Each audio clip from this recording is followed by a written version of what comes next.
राधे कृष्णा, राधे राधे। आज आपसे यूनिवर्स क्या कहना चाहते हैं, आपके ईस्ट, आपके ईश्वर, वो आपको क्या बताना चाहते हैं। तो सबसे पहले तो वो आपसे कहना चाहते हैं कि आप आपको जब भी ये लगे ना कि मैं कुछ कर पाऊंगी या मैं कुछ कर पाऊंगा या नहीं, मेरा काम सक्सेसफुल होगा या नहीं, तो आपसे कहा जा रहा है कि माँ लक्ष्मी के लिए आपने ज्यादातर ये बोलना है कि it's easy for me to receive, it's easy for me to receive, it's easy for me to receive. क्योंकि अभी हो सकता है कि आपका काम बहुत अच्छा ना चल रहा हो, आपको लग रहा है कि पता नहीं भाई आगे चल के क्या होगा, कुछ अचीवमेंट होगी या नहीं होगी, सक्सेस मिलेगी या नहीं मिलेगी। तो आपसे कहा जा रहा है माँ लक्ष्मी के लिए जरूर ये बोलिए, बार बार अपने आप को बोलिए कि it's easy for me to receive, it's easy for me to receive. दूसरा आपसे कहा जा रहा है, आप जो कुछ भी कर रहे हो, चाहे वो अपने वर्क प्लेस पे, चाहे ईश्वर को कुछ ऑफर कर रहे हो या कुछ भी कर रहे हो, उसे पूरे डिटैचमेंट के साथ करो। मतलब किसी चीज के लिए कोई भी मन में ये नहीं है कि हाँ डिटैच अटैचमेंट है, पूरे डिटैच होकर के हर चीज से। क्योंकि जब आप बिल्कुल डिटैच होकर के किसी चीज को करते हो, तो पहले तो शुरू में आपको लगेगा पता नहीं क्या होगा, लेकिन जैसे जैसे आप पूरे तरीके से डिटैचमेंट की प्रैक्टिस पे आ जाते हो, वैसे धीरे धीरे धीरे धीरे आप हर चीज से डिटैच हो जाते हो। और एक दिन ऐसा आता है कि आपको पता भी नहीं चलता, लेकिन सडन सडन आपकी लाइफ में ग्रोथ हो जाती है, आपकी हर विश फुलफिल होनी शुरू हो जाती है। लेकिन वो तब होता है जब आप पूरे तरीके से अटैचमेंट में आ जाते हो, सॉरी, डिटैचमेंट में आ जाते हो। आपसे कहा जा रहा है कि प्यार करना है तो खुद से करो। जिस दिन आपको ये रियलाइजेशन हो जाएगा कि प्यार या मुक्ति कहीं और नहीं है, वो खुद आपके अंतर में, खुद आप हो उन सब चीजों का एक स्रोत, एक मेन मुख्य सोर्स केवल आप हो। उस दिन आपको समझ में आएगा कि अगर आप मुक्ति चाहते हो या ईश्वर को चाहते हो, तो वो कहीं और कुछ भी नहीं है। ईश्वर हर जगह है और ईश्वर कहीं पे भी नहीं है, ये हम पहले से सुनते आ रहे हैं। लेकिन अगर आप रियलाइजेशन करो तो वाकई में ईश्वर हर जगह है और कहीं पे भी नहीं है। लेकिन अगर हम प्यार किससे करें, तो प्यार पहले खुद से करो, प्यार अपने आप से करो। और जिस मुक्ति को आप, जिस ईश्वरीय प्रेम को आप पूरी दुनिया में तलाश रहे हो, वो खुद आपके अंतर में है, वो खुद आपके अंदर है। तो ईश्वर कह रहे हैं कहीं और मत ढूंढो किसी भी चीज को, वो अपने अंदर में ढूंढो, आपको खुद वहीं पर ही मिल जाएगी वो चीज। जब आप ईश्वर से प्रेम करें तो बिना किसी शर्त के, बिना किसी आ, एक बिना किसी शर्त के, बिना ये सोचे कि आपको क्या मिलेगा क्या नहीं मिलेगा, ईश्वर आपको क्या देंगे बदले में, क्या नहीं देंगे। अब होता क्या है, जब हम ईश्वर से प्यार करते हैं तब हमको क्या लगता है कि हमें ईश्वर हमारे प्यार के बदले में पैसा देंगे और हमारी हर विश को फुलफिल कर देंगे। बट डियर सीरियसली, ईश्वर से प्यार करने का मतलब ये कभी भी नहीं है कि ईश्वर आपको वो सारी चीजों के साथ फुलफिल करें। आपके मन के अंतर में जो आपका मन कह रहा है वो चीजें हों। अगर आप ईश्वर से प्रेम कर रहे हैं तो ईश्वर आपके लिए वो करेंगे जो आपके लिए सही है, एक समय आने पर, जबकि आपका सही समय आएगा तब। ठीक है। और जब आप ईश्वर से सच्चा प्रेम करते हैं, जब आप ईश्वर को सच्चा प्रेम ऑफर करते हैं, मतलब बिना किसी शर्त के, तो विश्वास करिए ईश्वर भी आपसे उस वक्त प्रेम करते हैं, खुद ईश्वर आपके प्रेम में पड़ जाते हैं। क्योंकि अब यहाँ पर जब दिखता है ना ईश्वर को कि भैया ये इंसान बिना किसी शर्त के, बिना किसी मांग के, बिना किसी डिमांड के मुझसे प्रेम कर रहा है, तो विश्वास कीजिए ईश्वर भी आपके उस प्रेम के, मतलब वो लालच में आ जाते हैं कि ये भक्त मुझसे कितना प्यार करता है, इसे कोई स्वार्थ ही नहीं है मुझसे।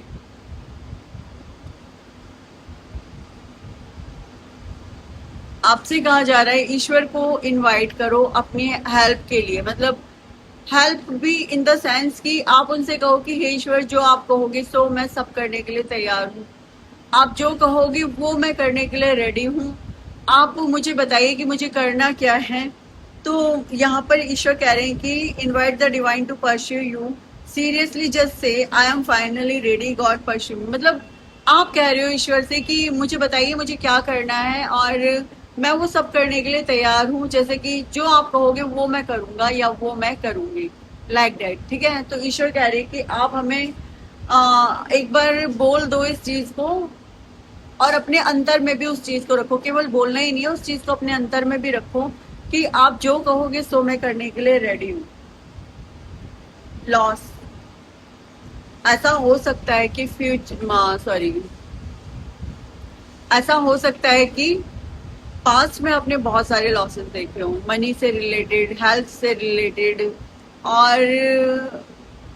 और भी बहुत सारी चीजों से रिलेटेड। कोई भी छोटी मोटी चीज, आपकी हेल्थ या आपकी मनी या आपके रिश्तेदार या फिर आपकी कोई भी चीज, लेकिन वो लॉस क्यों हुआ आपकी लाइफ में? एक्चुअली उस लॉस का रीजन क्या था? एक्चुअली उस लॉस का कोई बहुत बड़ा रीजन नहीं था। उस लॉस का रीजन यही था, या मैं कहूँ ये बहुत बड़ा ही रीजन था। उस लॉस का एक मेन रीजन ये था कि आपको हर चीज की वर्थ समझाई जा सके कि कोई भी चीज किस लेवल पे वर्दी है। आपको नहीं पता होगा कि आपके पास जो चीजें हैं वो कितनी ज्यादा प्रीशियस हैं, वो कितनी ज्यादा वर्दी हैं आपके लिए। और ऐसा भी हो सकता है कि उन लॉस को जब आपने ईश्वर से कहा हो कि हे ईश्वर, मैं आपको खुद को सरेंडर करती हूँ या मैं खुद को सरेंडर करता हूँ, तो अब कान्हा जी ने कहा भैया अब जो तेरी लाइफ में लोग अच्छे नहीं हैं उन लोगों का जाने का समय फाइनली आ गया है। तो अब वहां पे सोचो ईश्वर का प्लान कितना बड़ा हो गया आपके लिए कि आपने खुद को पहले सरेंडर कर दिया ईश्वर के सामने। अब ईश्वर कह रहे हैं कि भैया अब जो तू है वो तू नहीं है, वो तू मेरा इंसान है, वो तू मेरा है। तो जब जो ईश्वर का है, अब ईश्वर तो अपने पास बहुत ही ज्यादा प्रीशियस ही चीज रखेंगे ना, बिल्कुल जो बहुत ही ज्यादा प्रीशियस होगी वो चीज ईश्वर की है, वो चीज ईश्वर के पास जाएगी। तो पहले तो वो आपके सराउंडिंग में जो जो नेगेटिव चीजें हैं, जो जो नेगेटिव थिंग्स हैं, जो जो आपकी नेगेटिव हैबिट्स हैं, जो जो नेगेटिव आदतें हैं, सबको खत्म करेंगे। मतलब कुछ भी ऐसा नेगेटिव वो आपके सराउंडिंग में छोड़ेंगे ही नहीं जिससे कि आपको परेशानी हो सके। तो आपने वो लॉस भुगतना होगा और आपने कहा होगा कि हे ईश्वर, किस कारण से ये मेरे साथ हुआ है। लेकिन आपसे कहा जा रहा है कि जो लॉस हुआ है उसे परेशान ना हो या अपने अहंकार पे ना लें, उसको टेक इट इजी इसलिए लें क्योंकि वो लॉस आपके भले के लिए हुआ है। वो जो कुछ भी लॉस हुआ है वो इसलिए हुआ है क्योंकि ईश्वर आपसे प्रेम करते, तो ईश्वर आपको कुछ भी गलत नहीं देने वाले, वो आपको हमेशा अच्छा देंगे। ठीक है, कई बार देखो हमारे साथ गलत हो रही होती है चीजें, लेकिन वो कहीं ना कहीं कर्मा होता है ना। अब इंसान गलत नहीं है, लेकिन अब उसके साथ जो पिछला कर्मा था आपका वो गलत था, तो उस गलत कर्मा को कट करना ही पड़ेगा ना फाइनली। तो वो चीजें कट की जाती हैं, उन चीजों को ब्रेक किया जाता है जो आपके लिए है ही नहीं वर्थ। आपको आपको अब ये जाकर के समझ में आया होगा जो चीजें आपके लिए नहीं थी वो आपकी लाइफ से जा चुकी हैं, लेकिन आप खुद के लिए कितना वर्दी हो, आप खुद कितने अपने लिए प्रीशियस हो, ईश्वर के लिए प्रीशियस हो। यहाँ पर आपसे कहा जा रहा है कि आप हमेशा हर जगह प्यार ढूंढते रहे। आपको हर जगह आपको यही था कि मैं मुझसे कोई प्यार नहीं करता, या कौन है जो मुझसे प्यार करता है, आपको समझ ही नहीं आता था। तो आप खुद को वर्दी नहीं समझते थे कि मैं प्यार के योग्य हूँ। बट आपसे कहा जा रहा है क्लियर, आप खुद लव हैं, आप खुद प्यार हैं, आपको प्यार ढूंढने की जरूरत नहीं है। आप प्यार में जीते हैं, आपके अंतर में प्यार बसता है। आप ऐसे इंसानों में से एक हैं जो यदि मुस्कुराओ तो दूसरों की हीलिंग खुद पे खुद हो जाती है। ठीक है, जो यदि प्यार से 2 मिनट बात कर ले किसी से तो सामने वाला खुद पे खुद हील हो जाता है। आप उन इंसानों में से एक हैं। आप उन लोगों में से हैं जब आप किसी से प्यार से बात करते हैं, जब आप किसी को प्यार से खुद को रियलाइज करवाएं या फिर आप बताएं कि सामने वाला आपके लिए कितना ज्यादा प्रीशियस है, वो सामने वाला खुद पे खुद हील हो जाता है। ठीक है, और आपकी हीलिंग पावर इतनी ज्यादा ज्यादा है कि आपके बोलने से, आपके स्माइल करने से, आपकी प्रेजेंस से, आपके होने भर तक से जो लोग हैं आपके आसपास वो हील हो जाते हैं। ठीक है, तो आपसे कहा जा रहा है कि ये मत सोचो कि प्यार मेरे लिए है या नहीं है। आपसे कहा जा रहा है आप अपने अंतर में इतना प्यार रखते हो कि आपके प्यार की बराबरी कोई नहीं कर सकता। आपसे बोला जा रहा है कि आपके प्यार की बराबरी कोई नहीं कर सकता। जो आपका प्यार है वो इतना ज्यादा प्रीशियस है, बहुत ज्यादा प्रीशियस है आप उसे ये समझिए कि अगर आपके आसपास कोई भी है आपके सराउंडिंग में, तो वो आपके उस डिवाइन लव से हील हो रहा है हर तरीके से। तो आप ये मत सोचो कि मुझे कहाँ से प्यार मिलेगा। आप अपने लिए खुद ही अपना प्यार का स्रोत है, क्योंकि आपको वो मेन इलेक्ट्रिसिटी कहाँ से मिल रही है, मेन पावर सोर्स कहाँ से आ रहा है आपका, ईश्वर से आ रहा है। और आपके अंदर में एक बहुत बड़ा प्रेम का एक वो भर दिया गया है, जैसे एक ट्रांसफार्मर होता है ना, एक ट्रांसफार्मर होता है ना, तो ट्रांसफार्मर के अंदर से कितने सारे घरों में इलेक्ट्रिसिटी सप्लाई हो रही होती है।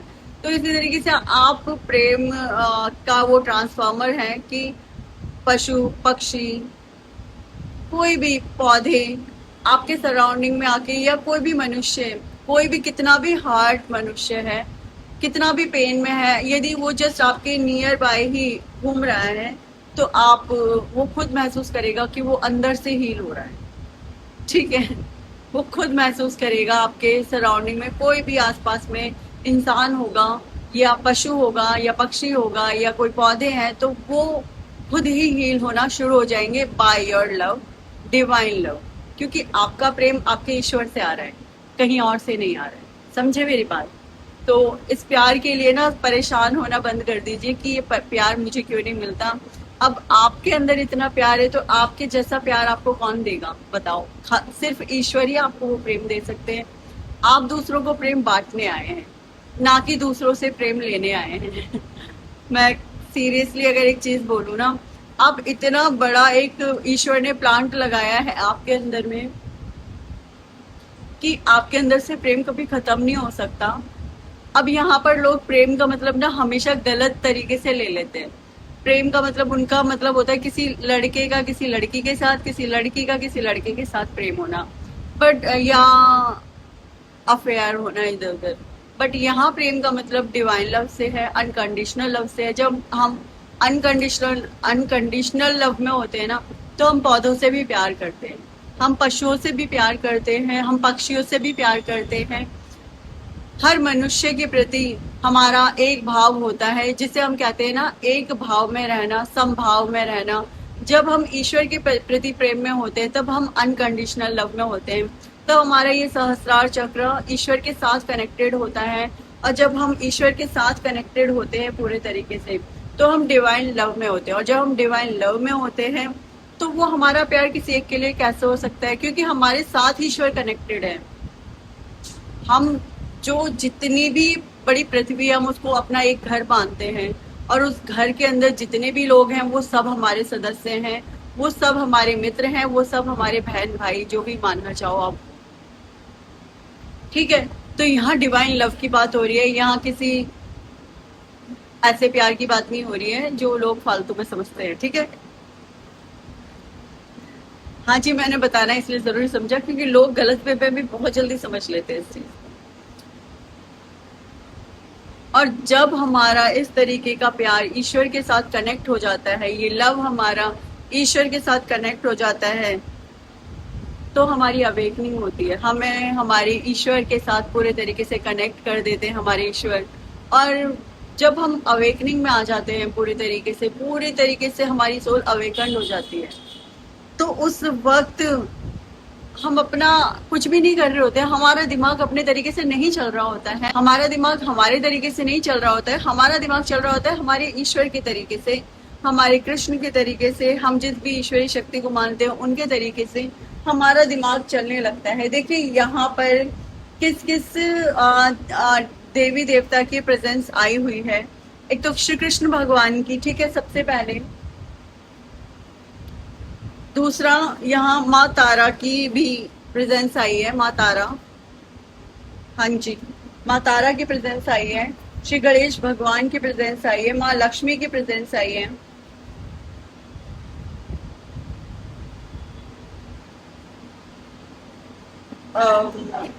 यहाँ पर जो कौवा है, आप देख सकते हैं, इस पर एक देवी बैठी हुई है। अब मुझे एक्चुअली इनका नाम नहीं पता, बट यहाँ पर इनकी भी प्रेजेंस आई है। ये जो देवी हैं, जो कौवे पर बैठी हुई हैं, उनकी भी यहाँ पर प्रेजेंस आई है। इन्होंने अपने हाथ में कोई बुक ले रखी है जिस पर कुछ लिखा हुआ है, तो इनकी भी यहाँ पर प्रेजेंस आई है। तो यहाँ पर 5-6 देवी देवताओं की तो प्रेजेंस आई है, साथ ही साथ टाइगर यानी माँ दुर्गा की भी प्रेजेंस आई है। माँ दुर्गा की प्रेजेंस तो जब माँ तारा आई है, माँ लक्ष्मी आई है, तो ये सारी देवियां एक ही होती हैं, तो माँ दुर्गा की भी यहाँ पर प्रेजेंस आई है। बाकी आपके सारे चक्रास ऑलमोस्ट हील हो रहे हैं यहाँ पे। हाँ जी, आप देखेंगे आपके ज्यादातर चक्रास हील हो रहे हैं, आपके ज्यादातर चक्रास को हील किया जा रहा है। और जो भी लॉस हुआ है अब तक आपकी लाइफ में जो अब तक जितना भी लॉस हुआ है, वो इसलिए नहीं हुआ है कि आपको लॉस में रखा जाएगा, बल्कि वो लॉस इसलिए हुआ है क्योंकि वो चीजें आपके लिए थी नहीं, वो समय आपके लिए नहीं था, वो लोग आपके लिए नहीं थे। क्योंकि उन चीजों को जब तक आपकी लाइफ से अलग नहीं किया जाता, तब तक आप अपनी रियल वर्थ नहीं पहचान पाते, आप अपने रियल सेल्फ में नहीं आ पाते। अब आप देखते होंगे कि आप अपने रियल सेल्फ में हैं, आप अपने रियल वर्थ पहचानते हैं, आप जानते हैं कि आप कितने ज्यादा वर्दी हैं, आप जानते हैं कि आपकी जगह आपके जैसा कोई नहीं है, आप खुद को पहचानते हैं इस वे में। ठीक है, तो आपसे कहा जा रहा है कि उन लोगों के लिए पश्चाताप करना या सोचना मन में या कभी पास में जाना बंद कर दीजिए जो लोग आपके लिए थे नहीं, या जो जगह जो वस्तुएं आपके लिए नहीं थे। केवल उन्हीं लोगों को, उन्हीं वस्तुओं को, उन्हीं चीजों को आपके लाइफ से हटाया गया है। बाकी जो चीजें आपके लिए है वो आपको दी जाएंगी, या दे दी गई होंगी, या आगे फ्यूचर में दी जाएंगी। ठीक है, तो बिल्कुल भी परेशान मत होइए, या दे रहे होंगे ईश्वर आपके लिए इस वक्त पे। जैसे भी मतलब आपको लगता होगा कि ईश्वर पता नहीं मेरे साथ है या नहीं है, तो यकीन मानिए डियर, ईश्वर आपसे बहुत प्यार करते हैं। यहाँ हर बार डिवाइन लव की बात हो रही है। डिवाइन लव, लव, आपने जो कुछ भी सेक्रीफाइस किया है वो उसकी वर्थ ईश्वर को है।